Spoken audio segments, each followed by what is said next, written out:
Olá a todos, bem-vindos ao Crimes e Mistérios. Obrigado por estarem desse lado. O que vos vou contar agora é uma daquelas histórias que custa acreditar que aconteceu. Mas aconteceu mesmo. Por fora, era só mais uma casa numa rua tranquila de Gloucester. Uma daquelas casas típicas inglesas, onde ninguém espera nada de estranho. Mas por dentro, escondia um horror difícil até de imaginar. Fred e Rose West não eram apenas um casal, eram predadores e transformaram a própria casa num túmulo. Tudo começa com Fred West. Frederick West nasceu em 1941, numa zona rural de Hertfordshire, em Inglaterra. Cresceu num ambiente marcado pela pobreza, isolamento social e uma dinâmica familiar profundamente disfuncional. Relatos posteriores falam de violência doméstica, ausência total de limites morais e comportamentos extremamente perturbadores dentro da própria família. Fred abandonou a escola muito cedo. Era descrito como pouco inteligente do ponto de vista académico, mas astuto, manipulador e controlador. Ainda adolescente, começou a envolver-se em pequenos crimes e mostrava sinais claros de obsessão por dominação. Algumas pessoas diziam que ele parecia simpático à primeira vista, mas quem o conhecia melhor percebia algo errado por trás daquela aparência tranquila. Na juventude, Fred sofreu dois acidentes graves, um de mota e outro ao cair de uma escada. Ficou com sequelas físicas importantes e, segundo alguns psicólogos, estes traumas podem ter agravado distúrbios de personalidade que já existiam. As suas relações pessoais foram sempre caóticas. Teve filhos com diferentes mulheres, envolveu-se em episódios de violência e já tinha contacto com a justiça muito antes de conhecer Rose. E depois temos Rosemary Letts. Rose nasceu em 1953, também numa família instável. Cresceu num ambiente extremamente rígido e emocionalmente abusivo. Desde muito nova, era descrita como impulsiva, agressiva e com uma empatia quase inexistente. Na adolescência, começou a afastar-se completamente dos padrões sociais. Tinha comportamentos promíscuos, era vista como rebelde, fria e violenta, inclusive com irmãos e conhecidos. Foi aos 15 anos que Rose conheceu Fred West. Ele era muito mais velho, já pai, com um passado obscuro e violento. A ligação entre os dois foi imediata e profundamente destrutiva. Rose abandonou a escola e foi viver com Fred, contra a vontade da família. Pouco tempo depois, começou a cuidar das filhas que ele já tinha, enquanto lentamente se tornava cúmplice em práticas abusivas. O que começou como uma relação desequilibrada transformou-se em algo muito mais sombrio. Fred via em Rose a parceira perfeita. Alguém que partilhava os seus impulsos, que não tinha medo de ultrapassar limites. Juntos, começaram a controlar tudo e todos à sua volta. Quem entrava em casa, quem saía, quem falava e quem ficava em silêncio. A casa tornou-se um espaço onde o controlo, o abuso e o medo reinavam. Ao longo dos anos, Fred e Rose passaram a manipular jovens vulneráveis. Fred escondia segredos do passado. Rose tornava-se cada vez mais ativa nos abusos, inclusive dentro da própria família. E o mais assustador? Ninguém desconfiava. A fachada era a de uma família grande e barulhenta, numa casa típica britânica. Mas por trás da porta do número 25 da Cromwell Street escondia-se um segredo que só viria à tona décadas depois. A casa parecia normal, mas ali dentro desenvolveu-se um ciclo de abuso, tortura e homicídio que durou mais de 20 anos. Usavam a casa para atrair jovens, normalmente mulheres vulneráveis, prometendo alojamento ou trabalho. Depois, essas jovens eram mantidas em cativeiro, violentadas, torturadas e muitas vezes assassinadas. Antes mesmo de conhecer Rose, Fred já estava ligado a homicídios. Anna McFall, uma antiga amante de Fred, desapareceu em 1967. Ela estava grávida dele e pressionava-o para casar. Ajudava a cuidar das crianças depois da separação de Fred com Catherine. Os restos mortais de Anna foram encontrados em Muchmarkel, perto dos de Catherine. O corpo estava desmembrado, com articulações removidas de forma quase cirúrgica. Não havia roupa nem pertences.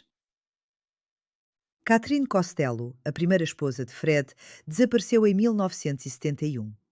Era mãe de Charmaine e Anna Marie. Depois da separação, tentou recuperar a custódia das filhas. Pouco tempo depois, desapareceu. Os restos mortais de Catherine foram encontrados em Muchmarkel, em Letterbox Field. A causa exata da morte nunca foi totalmente determinada, mas acredita-se que Fred a tenha assassinado para manter o controle sobre as crianças. Depois de Fred e Rose estabelecerem como casal, o padrão tornou-se ainda mais organizado e mais perturbador. Estas são as 10 vítimas oficialmente atribuídas ao casal. Charmaine West, 8 anos, assassinada em 1971, filha de Catherine, morta por Rose. Linda Goff, 19 anos, desaparecida em abril de 1973, enterrada na cave da casa. Caroline Cooper, 15 anos, raptada em novembro de 1973, enterrada sob a laje da cave.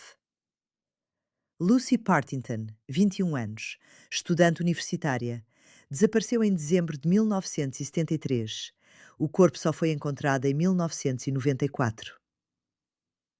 Teresa Siegenthaler, 21 anos, estudante suíça, desapareceu em abril de 1974, enterrada no quintal. Shirley Hubbard, 15 anos, desaparecida em novembro de 1974, encontrada com sinais de violência extrema. Joanita Motte, 18 anos, antiga moradora da casa, desapareceu em 1975. Shirley Robinson, 18 anos, grávida de Fred, assassinada em 1978. Alison Chambers, 17 anos, desaparecida em agosto de 1979. Heather West, 16 anos, filha de Fred e Rose, assassinada em 1987. Enterrada no jardim. As vítimas eram torturadas durante dias em divisões preparadas na cave. Depois dos assassinatos, Fred desmembrava os corpos para dificultar a identificação e enterrava-os sob o chão ou no jardim. O casal mantinha os filhos e todos à sua volta sob controlo, através de ameaças, chantagem e medo constante. Embora apenas 12 homicídios tenham sido oficialmente confirmados, acredita-se que o número real possa ultrapassar os 20. Antes de morrer, Fred afirmou ter cometido pelo menos 30 assassinatos. Durante anos, tudo isto permaneceu escondido, até que o desaparecimento da própria filha fez ruir a fachada. Em 1987, Heather West desapareceu. Fred e Rose disseram que ela tinha fugido após uma discussão. Repetiram esta versão durante anos. Mas começaram a surgir rumores perturbadores.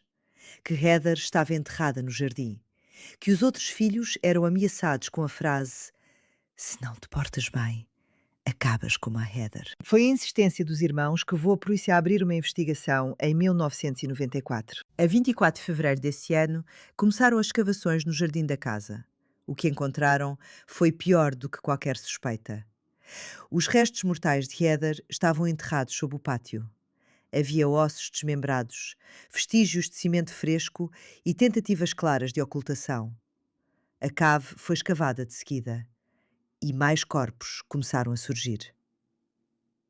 A Cromwell Street deixava de ser apenas uma casa, tornava-se uma cena de crime em série. Fred foi preso imediatamente. Confessou 11 homicídios e levou a polícia a locais onde tinha enterrado vítimas anteriores à relação com Rose. Mas nunca a incriminou diretamente. Mesmo assim, as provas contra Rose eram esmagadoras. Testemunhos dos filhos, relatos de abusos, objetos pessoais das vítimas encontrados no quarto do casal. Rose foi presa e, ao contrário de Fred, nunca confessou nada. A 1 de janeiro de 1995, Fred West suicidou-se na prisão de Birmingham, enforcando-se com lençóis. Deixou uma carta, mas não revelou novos segredos. Levou muitos consigo. O julgamento de Rose West começou em outubro de 1995. Foi acusada de 10 homicídios. Durante 7 semanas, o tribunal ouviu relatos chocantes. Vários filhos testemunharam, descrevendo abusos físicos, sexuais e psicológicos. As provas foram consideradas esmagadoras. No final, Rose West foi condenada à prisão perpétua, sem possibilidade de liberdade condicional. Continua presa até hoje, mantendo-se em silêncio. O caso abalou profundamente o Reino Unido. Nunca antes o país tinha conhecido um horror tão prolongado, cometido dentro de casa, por pais contra os próprios filhos. A casa da Cromwell Street, número 25, foi demolida pelas autoridades. Um gesto simbólico. Mas o peso do que ali aconteceu nunca desapareceu. Até hoje, o caso é estudado em criminologia e psicologia forense. Muitas perguntas continuam sem resposta. Quantas vítimas houve realmente? Existem ainda corpos por encontrar? Houve mais cúmplices? Por detrás de uma casa comum escondia-se um pesadelo. E este caso lembra-nos de algo perturbador.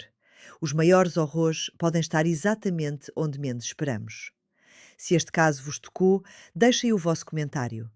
Em memória das vítimas, que os seus nomes nunca sejam esquecidos. E lembrem-se, todo o mistério tem uma história, mas nem sempre uma resposta.